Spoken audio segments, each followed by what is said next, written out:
ആലപ്പുഴയിലെ കൈനകരിയിൽ 1907 ജനിച്ച് 1977 മരിച്ച കണ്ടംകുളം കൃഷ്ണകുമാർ കരുണാകരൻ നായർ എന്ന കെ നായർക്ക് രാജ്യം ഇന്ന് അനുഭവിക്കുന്ന ദുരവസ്ഥയിൽ വലിയ പങ്കുണ്ട്. 1949 ഫൈസാബാദിന്റെ ഡെപ്യൂട്ടി കമ്മീഷണറും ജില്ലാ മജിസ്ട്രേറ്റുമായിരിക്കെയാണ് ഒരു സംഘം ഹിന്ദുത്വവാദികൾ ചേർന്ന് ബാബറി മസ്ജിദിന്റെ പൂട്ടുപൊളിച്ച് അകത്തു കയറി വിഗ്രഹം സ്ഥാപിച്ചത്.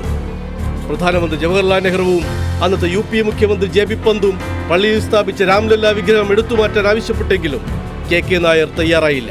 പകരം രാമവിഗ്രഹത്തിന് ദൈനംദിന പൂജാകർമ്മങ്ങൾ നിർവഹിക്കാനായി ഒരു സ്ഥിരം പുരോഹിതനെ നിയമിക്കാനും അയാളുടെ ശമ്പളം സർക്കാർ നൽകാനുമായി സ്വന്തം നിലക്കൊരു ഉത്തരവിടുകയായിരുന്നു. ഒപ്പം ബാബറി മസ്ജിദ് വളപ്പേറ്റെടുത്ത് അയോധ്യ മുനിസിപ്പൽ കോർപ്പറേഷന്റെ റിസീവർ ഭരണത്തിലാക്കുകയും ചെയ്തു.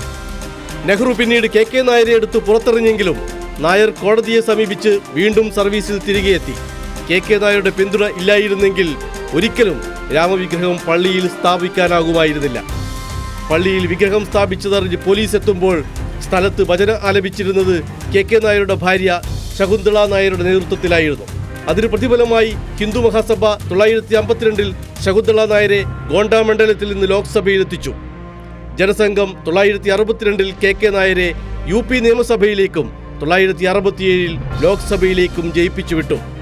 ബാബറി മസ്ജിദ് തകർത്ത സ്ഥലത്ത് ഇന്ന് രാമക്ഷേത്രം ഉയരുമ്പോൾ സംഘപരിവാർ അവരുടെ ആദ്യത്തെ ശിലാന്യാസം വിജയിപ്പിച്ച കെ നായരോട് തന്നെയാണ് നന്ദി രേഖപ്പെടുത്തുന്നത്.